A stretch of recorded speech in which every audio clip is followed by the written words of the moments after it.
Well, wow, and wow. That's all you can say about the huge news coming from every direction coming out about the Indiana Pacers. They might be changing their whole team. TJ McConnell's out for 3 months. TJ Warren wants to stay. There's a meeting between the coach and the core players. Everything is happening with the Indiana Pacers right now, and we got to break it all down today on the Locked On Pacers podcast.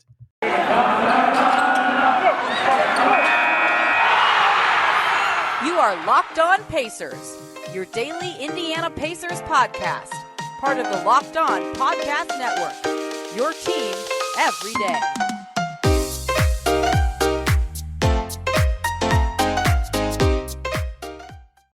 Welcome in to another edition of the Locked On Pacers podcast, where we, of course, talk about the Indiana Pacers as always. My name's Tony East, and I cover the team for Forbes and the West Side Community News. And boy, oh boy, is there a lot to talk about with the Pacers today. And that might be the understatement of the season. Huge report out of The Athletic from Shams Charania and Bob Kravitz about the Pacers, what they're considering with their roster, a rebuild, a retool, shuffling some guys around, core players meeting with Rick Carlisle soon after practice. TJ Warren has desires to stay in Indianapolis. TJ McConnell's out for months. This all comes out mere minutes apart from one another. An absolutely bonkers news day for the Pacers. We'll break it all down today. Normally for these shows, I break them into segments. I list out what I want to talk about in the first, second, and third segments. Today, my outline is nearly a full Excel spreadsheet. So there's just a lot to get to, and I got to go through it in order. But the big thing to start with is what is actually happening. So like I just said, Shams Charania and Bob Kravitz of The Athletic Indiana reporting today via the headline, Pacers potentially move to rebuild, receptive to trade talks on Caris LeVert, Domantas Sabonis, and Miles Turner.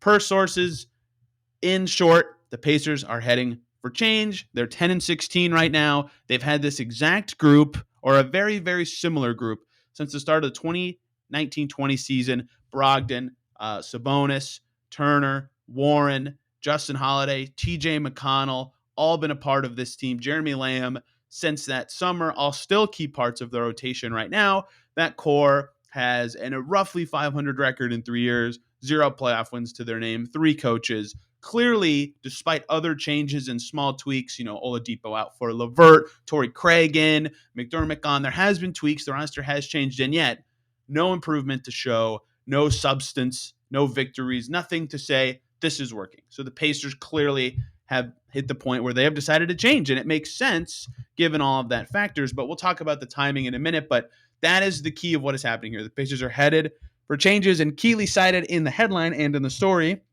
from The Athletic, mentioning 3 players by name. That would be Caris LeVert, Miles Turner, or Domantas Sabonis. And I think that is huge. It does not, the headline says all 3 players' names, but in the actual text of the article, it says, Pacers are receptive in trade dialogue with rival teams centered on potentially moving guard Caris LeVert and either 2-time All-Star Domantas Sabonis or center Miles Turner. That phrasing is very important. I'll talk about why later, but those are very key players, right? That is 2 starters and potentially in Sabonis, a 2-time All-Star from a team that has, despite struggling to win in the postseason, they were the 4 seed 2 years ago, has had some level of success at least in the past couple seasons, and that LeVert was their prize return in trading Victor Oladipo, who himself was a 2-time All-Star for this franchise. Those are big changes. This isn't just the Pacers want to, make an upgrade with their first-round pick kind of things. These are like, wow, the Pacers want to drastically shake up their team kind of stuff. So an absolutely massive report. They want to open up more playing time for Duarte and Jackson is mentioned. So this is huge. I mean, the Pacers want to change their team. That's absolutely huge. There's a seismic shift from an organization that from time and time, from this offseason, the offseason before, during last season, during this season, has said, we're going to be patient with this core. We like what we got. We've acquired a lot of guys on good deals and in good trades that we like. They're all good. We think they fit together. We've just never seen them. They've been hurt.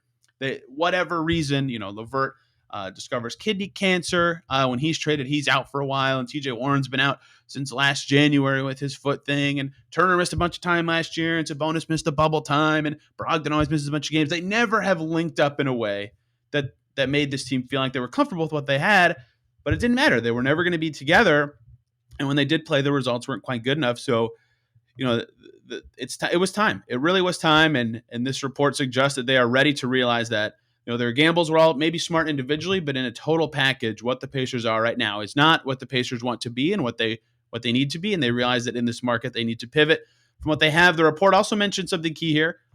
Patience is expected from the Pacers as they kind of look for the best deal. Kevin Pritchard has always been like that. If you will go back to even the Paul George trade, that dragged on for nearly a full month with reported offers from Boston and LA before he ultimately went to OKC. And that got very public with some of the details of those specific offers. And then it was a surprise accepted other offer as they really molded over. And that's how Pritchard is. He's got stuff he likes in deals. He really wants to get them, and he'll be patient until he gets them. And I think that's something we can expect from this team this year. Rick Carlisle spoke at practice on Tuesday and mentioned, he's kind of an hour-to-hour, day-to-day guy, and he likes this team. They want to keep trying to win with this team in the process, and he's not ever going to address a trade rumor or something like that just directly in a situation like that. But he did talk about it. And, the Indy Star reported this, and Scott Agnes from practice kind of saw all the, Sabonis, Turner, LeVert, Brogdon apparently met with Carlisle for several minutes and had a conversation about the future of this team. So certainly something that is happening, and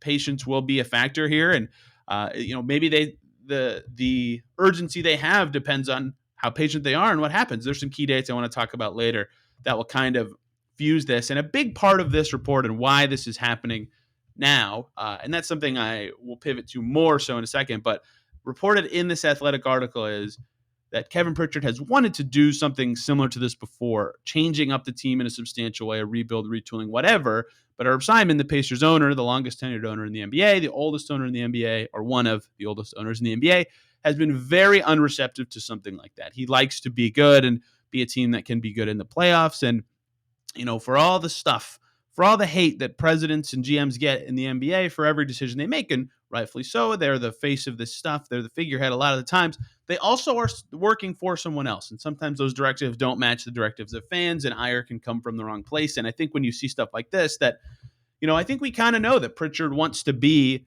a little different of a team than the Pacers have wanted to be. He's the guy who coined the treadmill of mediocrity phrase, and that's kind of what the Pacers are on. It's ironic that they're a team on it after he coins a phrase that suggests it's a bad thing to be on, right? He doesn't seem like a guy who'd want to be on it. There was a sort of semi-rebuild when he was the president in Portland that ended up shaking out well for them in the long term. Part of those successes came after he was gone, but the baseline was in place from him. Sort of like a Suns situation where Ryan McDonough didn't make the ending moves that made the Suns awesome, but he did set up some of the base that helped them make the finals last season. And, Suns people will credit more of their stuff to James Jones, but regardless of this tangent, right, this has happened before. And so it seems that Simon is on board now per this report. And it says that the Pacers don't want a process or tank situation, so that they will be trading in a way that tries to guide them to the next era of Pacers basketball, but not in a way that completely bottoms them out. We've kind of known that for all time, and I think that is something else to add in that we haven't heard from any report, we haven't heard from any player, we haven't heard from any coach, from nowhere. Remember who the Pacers are in all this, right? We have this report now, and it does match what reality suggests it should for the Pacers. This isn't some out of the blue stunning thing. It's just something that is now happening for this team. But think about the history of the Pacers. They have never, even ever, completely bottomed out. I would be stunned if they completely pivoted to a team that is super, super young, super rebuildy, super looking for draft picks. That doesn't mean they won't do that, but I do think to consider what the Pacers have been in the past and think about how that could influence the way they operate in these discussions going forward. And there was a meeting between Carlisle and the top four players for a reason. Like maybe they don't want to trade all those guys. There already was mentioned in the piece of Sabonis or Turner. Brogdon cannot be traded this year. They just signed McConnell. They just signed Craig. They spent right up to the hard cap this summer. Literally the only way they could have spent more money this summer than the money they did is by re-signing McDermott. That's it. There's no other way they could have spent legally more money, right? So they spent a lot and it didn't work. And that is a sign of, especially after 3 years with the same core, just a failed roster. And if you have a president and you're the owner who's been telling you, I think we need to change this up for a few years, and you've never gotten the sign off to do it, and now you're the guy signing the check sees that the results aren't there, that's going to start to lead this catalyst for change kind of stuff. So why now? Why is this happening now? Why are the Pacers going to pivot from the team they are to a new team now? What is being 10-16 is a big catalyst there, but their record was hard. And they have a ton of injuries still. That's been a theme for them for forever. What materially changed that's going to guide how this team thinks about how they pivot from their current era to their next era. What does that tell you about the kind of trades they could make in this rebuild? Let's talk about that. Let's take a short little break first, though, and talk about the good folks over at Calm, because you know what makes LeBron James King James? That is sleep. Sleep is his superpower. Calm is the number one app for sleep and meditation, and it is teamed up with LeBron James to help you activate the power of sleep. LeBron and Calm know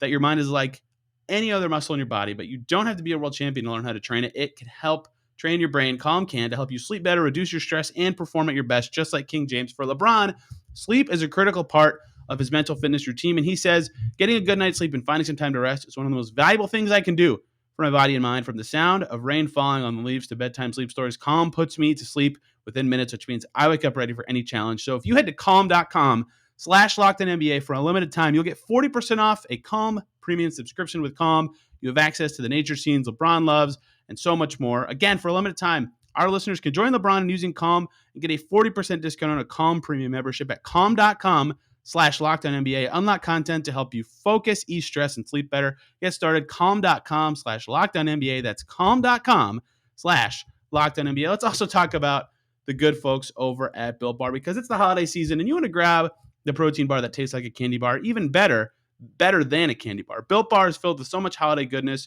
rich with decadent flavor and covered in chocolate, and amazingly low in calorie, sugar, and net carbs and fat. They are simply the best tasting protein bars ever. So many flavors, all 100% covered in chocolate, all delicious. I love the peanut butter brownie. The cookies and cream I just had today is delicious, and it'll give you that extra feel you need to bust down those mall doors and battle the holiday shoppers. They're perfect for this time of year. They're very portable and delicious. You can have them wherever you want. And because of the season of peace and love, make sure you bring up your favorite Built Bar family parties and share them with everybody.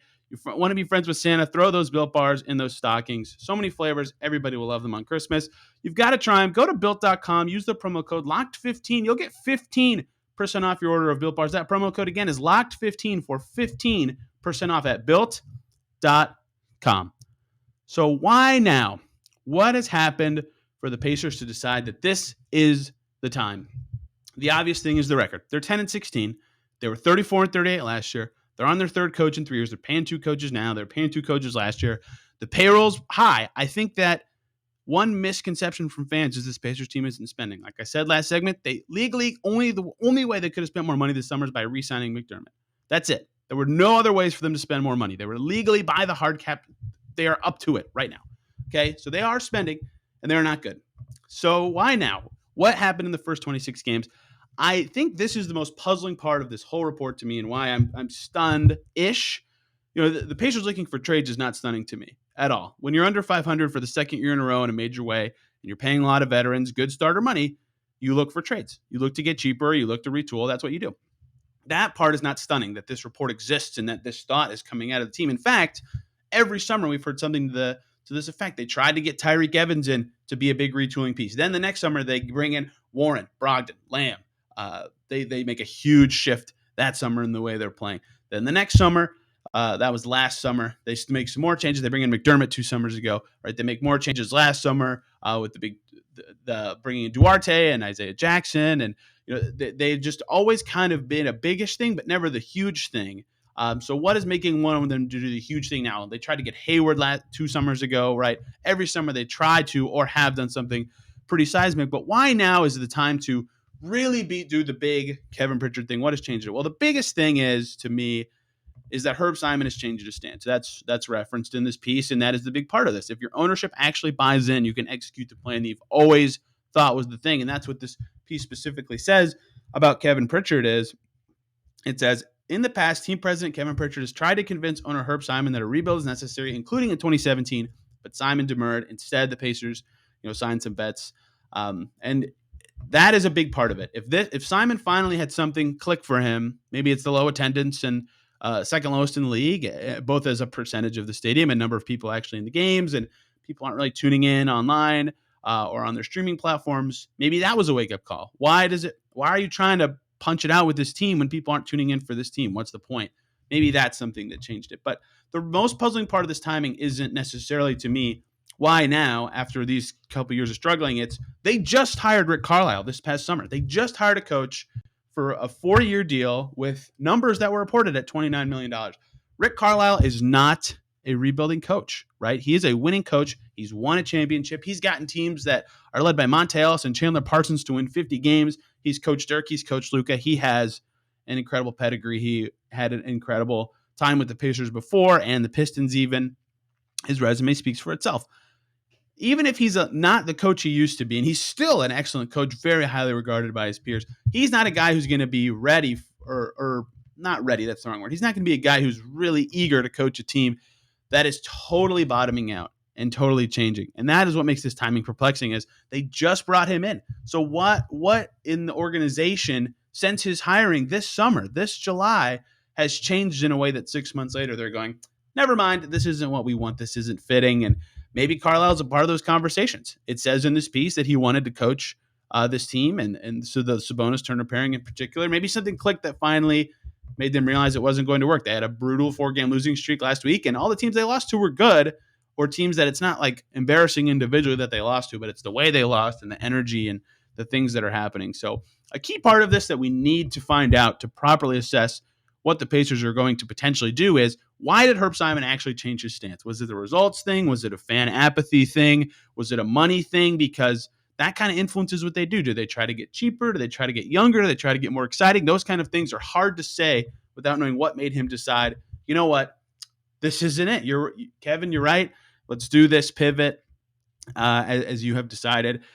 So the other part of this timing too is we've been hearing about TJ Warren's return in December, late December, early January for a couple weeks now. And, that we're getting close to that date. And then they decide, you know what? We've been preaching forever that we want to see this core all together. And now we're a month away. Never mind. You know what? We want to pivot from this core and shake things up.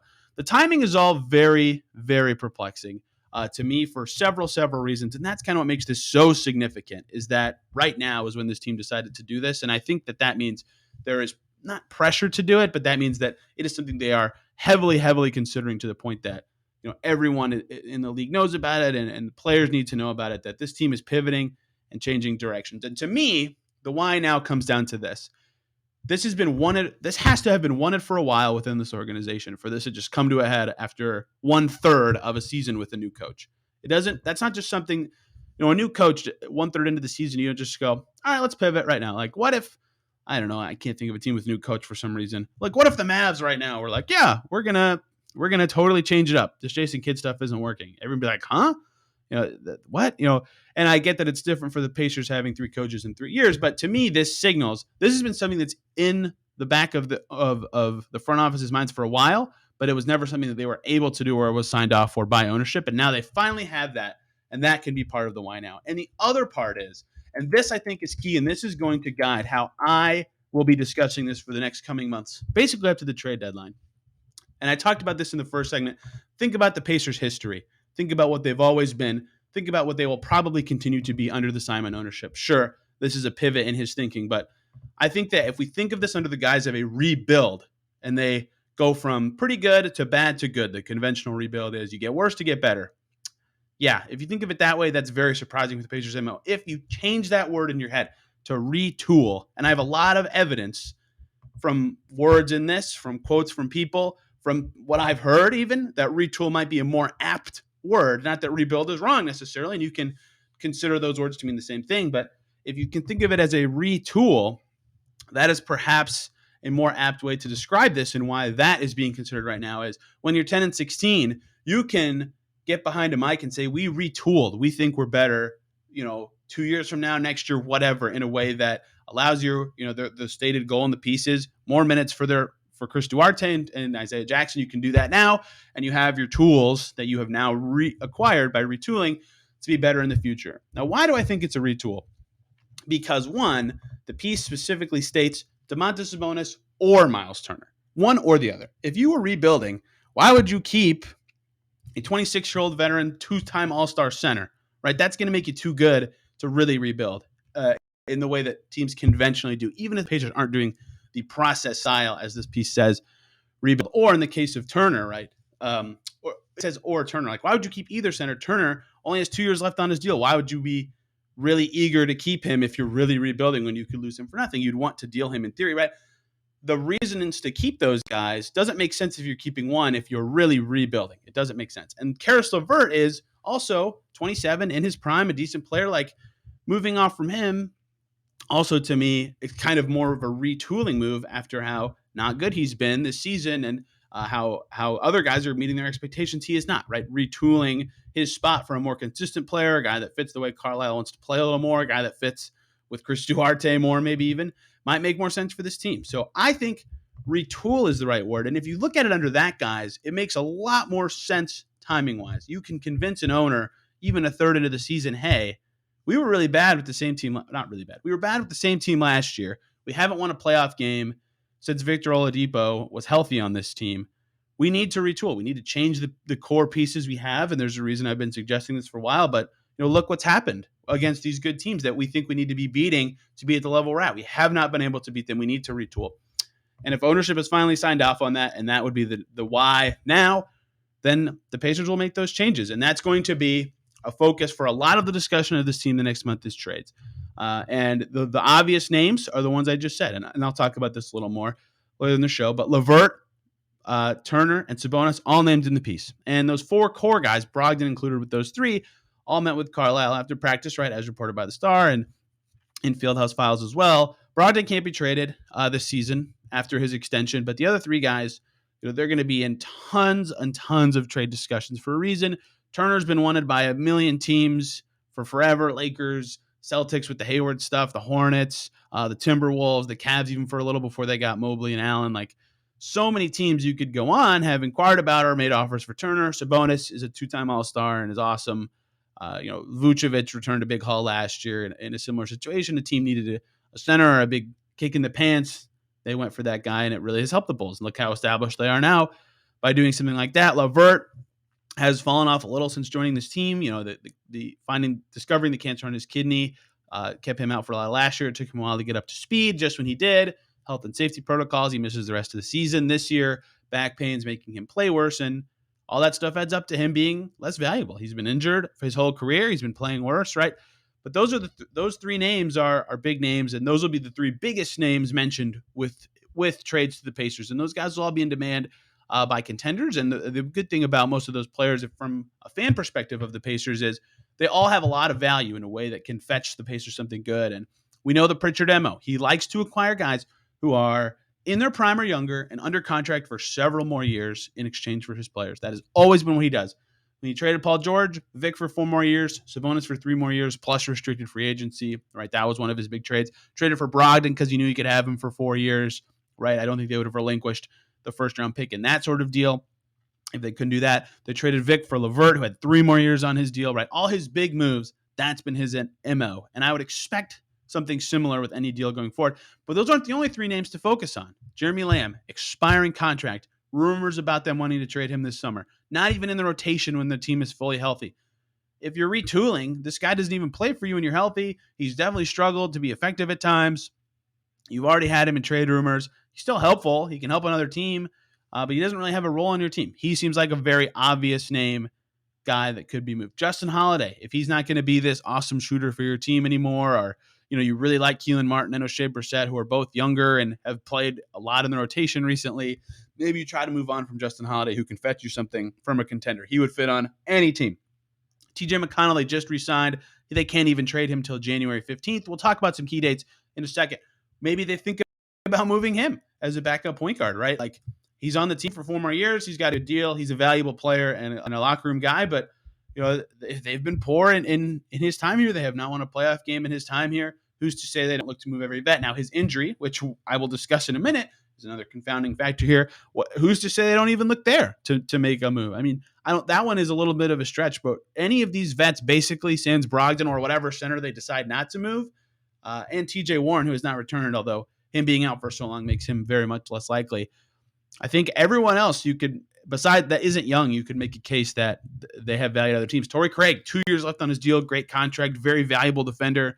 Both teams he was on last year were excellent. Like, all those names, all of them could make sense in trade talk. So a lot could happen for this Pacers team. I won't get into specific trades yet. I don't know what guys are available, who the Pacers are calling, who's called the Pacers. I don't want to really set that kind of scene yet, but I will talk about the value of those guys potentially more detail as this week goes on, because basically, again, every vet could be up on the market for this team. A lot is going to change for this team. So let's talk about what happens now. What's going to happen for the Pacers now that this is out, that there's been an open line of communication between the team and those players? What is going to happen for the Pacers next? And two other subtly important bits of information that came out today that I have to bury at the end of a show because of how crazy this day is for the Indiana Pacers franchise. So let's talk about that. But first, let's talk about BetOnline.ag, who have you covered this season with more props, odds, and lines than ever before as football season continues to march to the playoffs. Colts bye week this week, but if they go 3-1, they could get into that postseason yet again. BetOnline remains your number one spot for all the sports action this season. Head to their new updated desktop or mobile website to sign up today and receive your 50% welcome bonus on your first deposit. Just use our promo code Locked On, all one word, to receive your bonus from basketball, football, NHL, boxing, and UFC right to your favorite Vegas casino games. Don't wait to take advantage of all the amazing offers available for the 2021 season. BetOnline is the fastest and easiest way to bet on all your favorite sports. BetOnline, where the game starts. So what happens now? What happens now to the Indiana Pacers, who it's public? They're listening to offers on guys. They're retooling, rebuilding, whatever term you're going to use. I'll be using retooling for a while now. They're 10-16. What happens now? Where does this team go? They have a new coach. Well, if they are retooling, I think it's key to know two things, and that's two dates. First, one is December 15th. What happens on December 15th? Guys signed this summer who changed teams or were not signed using bird rights. That's a subtle distinction that doesn't matter to the listener. Guys who change teams basically in free agency are able to be traded on December 15th. That's, for example, Torrey Craig cannot be traded right this second, but on December 15th, he becomes eligible for trades. That is a day that several more players in the league become available for trades. It makes salary matching a lot easier. It makes trade discussions a lot more fluid and a lot more real when the guys can actually be dealt. And at that point, you're basically 2 months into the season. Teams generally know what they are. You know, there can be some pivots, like the Pacers had a brutally hard early schedule. And so a lot of the talk is maybe they could rise up out of that at some point in December. Not anymore. That discussion has been kicked to the wayside. But December 15th is one day to watch, because that is 8 days or 7 days from now, a week from now, when teams can trade so many more players, which could totally change the dynamics of these discussions. More players available to the Pacers, more players available from the Pacers. That's a big one. The other one is January 15th, 1 month later. Well, there's actually a third date, but another date is January 15th.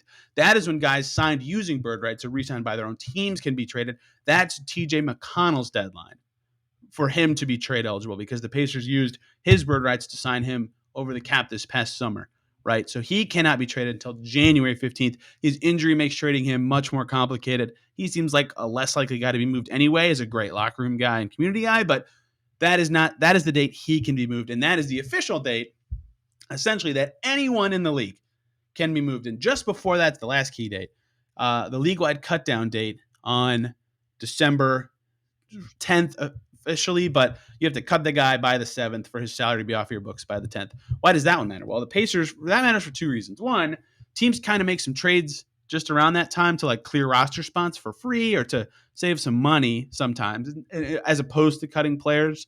When the Pacers took on Nick Stauskas and I can't remember the other player from the Rockets for cash 2 years ago, that was because the Rockets ended up cutting those guys at the at that deadline, whereas some teams just cut the guy. So one thing is the Pacers could make some little deals around there that set them up for bigger deals later. Or the other thing is O'Shea Brissett, Keelan Martin, Brad Wanamaker. Remember those names? Not all fully guaranteed. If they were cut at that date, the Pacers would clear a roster spot and save some money. Two things that are probably key for a retooling team. And the problem is, with McConnell's injury, he's out for 10 to 12 more weeks at least, right? And I haven't even mentioned that. The show that was announced yesterday. I'll get to that, I swear. Brad Wanamaker is now important. He's going to be the backup point guard in the short term. He's played every game for the last couple games with McConnell out. He's important. O'Shea Brissett's good when he plays. He has an impact on this team. He's now their energy guy with McConnell out. And Keelan Martin's in the rotation. So cutting them might not be in the cards. Honestly, before this rumor came out, if you asked me would they cut any of those guys, I'd say probably not. But now, clearing a roster spot makes uneven trades more likely, or frees up a roster spot or something. That's another date to watch, because the Pacers could try to tweak their roster a little bit to set themselves up for a better trade. So that's one now what kind of thing. The other now what kind of thing that I typed down that I think is important is just I typed the word patience for a couple reasons. One, the Athletic piece specifically mentions expect the Pacers to be patient. But two, like I said in the first segment, That is how Pritchard's always operated. He is going to be slow and methodical and take offers from other teams. The league canvas will change, right? For sure. This isn't the offseason where if you get an offer at the beginning of the offseason, you'll probably still be there or similar later in the offseason. During the season, these offers can change and be dynamic. That said, the Pacers situation is probably not going to change that much in a way that the offers will at least be similar in terms of what you're getting back if you're the Pacers. One, and two, Pritchard really likes to really assess things and think them over and compare and contrast and talk things over with his team in a way that I think that in general, his style is patience, one. But two, those dates are all in the future. Making trades now limits their options already. So it's likely that the Pacers will look or will do any sort of changes in the future, just given the NBA calendar and that the fact that they have, other teams are still figuring out who they are. They have to decide if they want to trade for these Pacers players at some point, and most of the stuff happens closer to the deadline anyway. Like right after the cut down date is usually when the trade talk really starts to heat up because teams' rosters are finalized financially from that point for the rest of the season, sans trades. So I think it'll be about a month before this stuff really heats up. That's just an estimation of the key dates around the NBA and the urgency other teams would have. The Pacers are offering potentially very important and good players that, when inserted into another franchise's culture and system, could be very helpful. And to another team, that could be appealing to do as soon as possible. And for that, maybe saying patience is silly. But I think given the way we've seen the Pacers operate and negotiate in trades in the past, given where we're at in the NBA calendar, and the Pacers schedule is not that tough through like January 3rd. Maybe they get to that point and realize that they still want to retool, but they would like to be, maybe next year is the target where they want to have Duarte and co try to be good in the 2022-23 season or whatever. Their timeline could change with a good stretch. That is also important to note as they have some easier games coming up. That said, when you have the distraction of this report coming out, that is very, very distracting and could cause not drama necessarily, but tougher, mental focus from this team that already was lacking it. And it's not like very few teams in the league are very bad this year, so they could still struggle, and that could be a moot point. But I just think, given what we know of the Pacers operationally for so long, given the guys likely to get moved too, those kind of guys typically don't get moved until closer to a deadline situation. Like Colin Sexton's already hurt. So the Cavs are an example of a team that would not be necessarily as patient, but like a guy could get hurt between now and the deadline too. That's kind of why you want to wait, because that could be another team that enters a bidding war for someone like the Cavs might want LeVert for their Sexton replacement for the rest of the season, and then LeVert's expiring next year, whatever. You figure out how those guys also are at the same time. That's just one team. I don't want to, again, get into specific trades this show, but LeVert, as a guy whose name's been mentioned, is available. Right, like if there's another big injury, like a Sexton injury on another team, for a center or for a wing, or even any of these good teams that want more wing depth, that like let's say we get to mid-January, that's when teams can say, "Wow." Like Memphis, for example. Let's say we get to mid-January and Memphis is still fourth in the West. They could go, "Wow, if we get a really good wing, we could have home court in the playoffs and win a series or something." Right? Like maybe they're more inclined to give up a little more for Justin Holiday or Torrey Craig or something, or the offers could get better as teams know their situations and as more injuries happen as the season goes on. It just makes sense for the Pacers to wait. Given the players available, it makes sense for the Pacers to wait. Given their schedule and the NBA calendar, it makes sense for the Pacers to wait. I'm not saying they're going to be like so patient all the way up to the trade deadline in February, because when this kind of thing gets out, like I said, it can be a big distraction. It can be awkward. And the Pacers have these open lines of communication to these guys. It's why they talked to all the vets today. But I think it's more likely than not that this reaches January and none of these guys have been traded yet. But I think the talks will ramp up a lot more in that early 2022 timeframe. That's just how I see it, given the information that I have, given the information the NBA calendar provides us, and just how this stuff tends to go. So that's the big news of the Pacers day. It took me 34 minutes to get through all of it. Is that they're coming for the retool. Big changes coming in the way of Indiana. And I'll probably do full segments on players specifically, on what their trade value is, what they could fetch for the Pacers, why they could or could not be available, because they have so many vets that could fit the billing of making sense for their teams. And I'll be on other Locked On shows discussing potential trades for this team, and maybe a few of those I'll make Locked On Pacers shows. But there's other news for the Pacers that came out today, because today was insane. Insane. This stuff all happened within an hour. So the first one that we heard was within the first report from The Athletic. Just a paragraph right in the middle of the story. Sources tell The Athletic that TJ Warren has expressed to management he'd like to remain in Indianapolis. I had heard a murmur of this-ish before, but nothing I could ever really corroborate. I'll trust Shams Charania and Bob Kravitz. TJ likes the Indy, like a vibe. It's good for him, and David West and him are tight. West had a good time here, and it's a good city for the type of person TJ Warren is. I think he likes the franchise. He was very good here when he played. They value him and his skill set. So if they're retooling, maybe having an upper 20s aged wing who can really help a contender doesn't make a lot of sense for them if you think about it in that way. But he's very good. He fits well with Brogdon and Duarte and Isaiah Jackson and whatever center they pick if they are just retooling around those guys. So perhaps he could be a guy that stays here. He's extension eligible right now. They can re-sign him in the offseason. And that's noteworthy because, remember, we had the report last year with Nate Bjorkgren where Warren had some rubbing with Bjorkgren apparently and wasn't, I think that was from Jake Fisher from Bleacher Report. So this is kind of a different direction coming from Warren and matches more of what I have heard about him in the past. So I don't know that means he'll get extended, and I think that we'll get more info about Warren's future and what it could be with the team once he plays. So nothing imminent coming for him or any imminent details coming about his future with the team until he's able to play in a month. But that is a big deal, that a good wing who could be very valuable for this team for the next 2-3 seasons, however long he ends up being here, or being useful on the basketball court once he returns from that foot injury. That's big. That's a big deal. He's a talented player. He was the best player on the team in the bubble 2 seasons ago and was one of the best players on the team in that season where they finished fourth in the East. The other news, not trade related at all. TJ McConnell suffered a wrist injury against the Hawks. We all knew that. He hadn't been playing for a while. Hadn't played since that December 1st game where he only played about 3 minutes. He had surgery on his injured right wrist with Dr. Michelle Carlson in New York. He has a torn, I'm not even going to try this, torn ligament in his wrist. He will be in a cast for the next 10 to 12 weeks. Wowee, is that a long time. If you want to just count on a calendar, that's like late February, basically. And then he has to come out of a cast and rehab and get into game shape. And he can stay in shape with the wrist injury, so maybe that part isn't as long as other injuries. But getting back his wind, getting used to holding a basketball again, he has a wrist injury. He can't really hold the basketball. They'll have to, assess his return to basketball activity. Then Woj tweeted about the injury right after it happened, right? The Pacers announced that 10 to 12 week timeline, by the way. So that is where those numbers are coming from. Woj tweeted about the injury before the Pacers announced it. So he got the info from him. And if it sounds like I'm tripping over my words, it's because I'm getting his tweet up.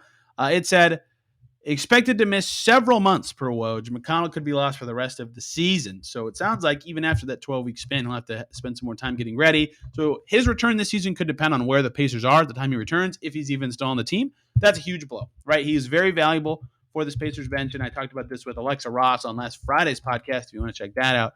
But it's a huge blow for a team that, he's sometimes the fill-in starter when guys are out because he can be an engine that drives the team. His three-point shot's been still a weakness for him, but better to the point that you're a little more comfortable with him shooting 1 or 2 every game.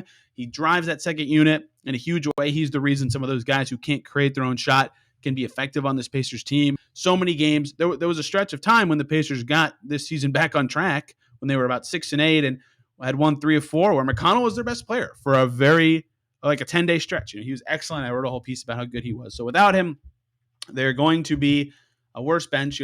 They had a good bench performance against Washington. They'll need more games like that. Brad Wanamaker, who will definitely be backup point guard in the short term, is going to be extremely, extremely important now. This is why they traded Edmund Sumner to bring him in, because if something like this happens to McConnell, like now they have Wanamaker as the backup one, and if he gets hurt, they have nothing, especially if they trade LeVert, right? So Dwayne Washington might be with the big club for a while as their break glass in case of emergency guard. Wanamaker has done pretty well since the injury actually happened. In the 3 games since McConnell's injury happened, he's played 11.2 minutes per game in 3 games, 4.3 points, 3.7 assists per game, and only 1 turnover in the 3 games since then. That was a big problem for him early in the season. He's cleaned that up substantially, and he shot 55% in that span. Who knows if he gets back to the early season Wanamaker that was throwing errant passes a lot and was a negative every game he played except for one. But if he can be the guy he's been in the time since McConnell got hurt this month, at least you can have some confidence that he will bring some reliability to the bench. But that's only the solution for now, because like this whole show is about, this team's about to undergo some changes. They're about to retool. It's going to be very fascinating to see how this goes. And that's kind of going to be the guise of how I have to cover this team on the show going forward. Obviously, I prefer covering the games and the basketball and what is happening. And I will continue to do that. But a lot of stuff that happens where, if Karis LeVert has a bad game now, that means something different than if he had a bad game just a week ago, where now it's like, wow, that maybe that impacts his trade value. Maybe that impacts how the team feels about him. If he has great games, if he has a bunch of great games, that really helps his trade value, right? A lot of the guise of what's going to happen in the next month and a half will change on a game-to-game basis. And everything that came out today has an impact on that. So the way this team is covered will change. The way I ask guests questions will change.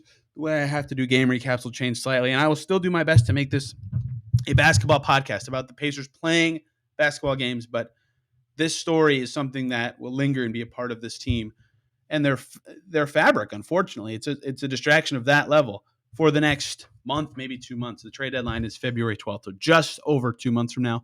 If you guys have any questions or thoughts, please send them my way on Twitter at TEastNBA or this podcast at Locked On Pacers. Do not send me fake trades. Do not do that. I will come up with trades that I think make some sense at some point in time later this month.